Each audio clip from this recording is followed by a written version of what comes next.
Hello and welcome. Sometimes the simplest stories hold the deepest truths. Today, we're going to dive into one of those. A story about the quiet, unseen work that really prepares us for life's biggest challenges. So let's get into it. The harvest of the humble farmer. So, at the heart of this whole thing is this unfinished idea.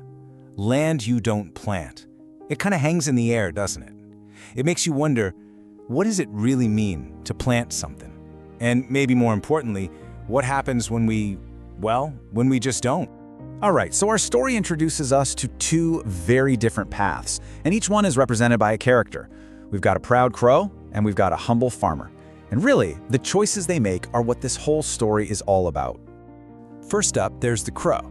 Picture this. It's sitting up high, looking down, and all it sees is the struggle, right? The mud, the sweat, and to the crow, it all looks kind of pointless, so it mocks the farmer. This crow, it's really that voice inside our own heads, isn't it? The one that's impatient, the part of us that judges the process and just wants results now, completely missing the value of that slow, patient work. And then you have the farmer. He doesn't even bother arguing with the crow. He's not putting on a show for anyone. He's just focused. Quietly, day in and day out, he's getting his land ready, planting his seeds, and this is so important, he's storing his grain. He's the picture of humility, of discipline, and he has this deep understanding that the future is coming.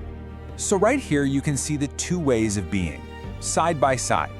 You've got the crow's way, which is all about pride and wanting everything right now, and then there's the farmer's way, which is built on humility and thinking about the long term. One is judging from a distance while the other has their hands in the dirt actually doing the work. It's a classic conflict, a clash of perspectives that honestly plays out in our lives all the time. And that really brings the question back to us, doesn't it? Because inside every single one of us, both of these voices are there. You've got that crow always looking for the easy way out, making fun of the effort, and then you've got the farmer, that quieter voice, just encouraging that steady daily work. So, which one do we listen to more often? It's worth thinking about. Now, obviously, this whole story isn't really about farming, right? It's a metaphor. It's about that invisible work we all have to do, the work of tending to our own inner worlds.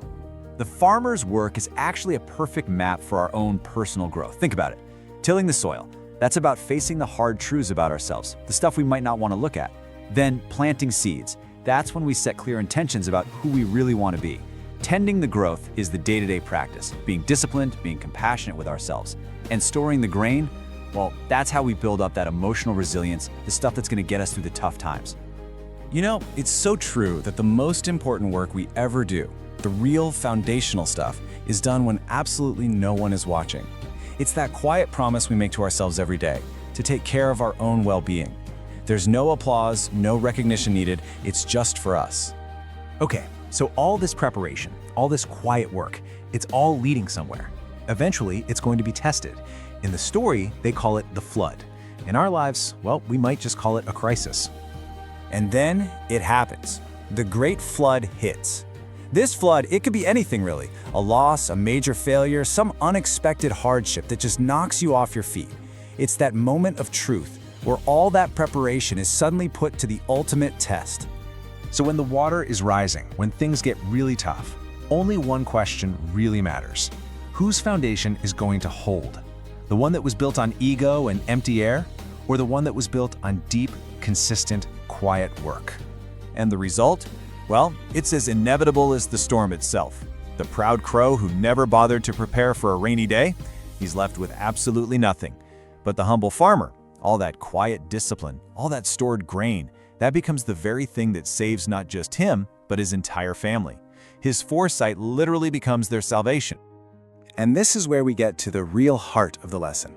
What is the true harvest from all of this unseen labor? What's the real prize? See, the true harvest was never just about the grain in the barn. The grain was just the physical proof of something so much deeper. The real reward is the inner peace you build, that unshakable resilience, that quiet strength that you forge through all that consistent, unseen effort. That is the harvest that can never, ever be washed away. Think about it. Material things, they can be lost. Seasons change. Storms will always come. But that inner strength we cultivate, our compassion, our patience, our courage, this is the harvest that will see us through absolutely any storm. So we end up right back where we started, thinking about the land we choose to plant. The story of the farmer and the crow is over, but ours is still being written. And the question for all of us right now is this: what inner ground, what part of your heart, what part of your spirit are you going to choose to tend to today?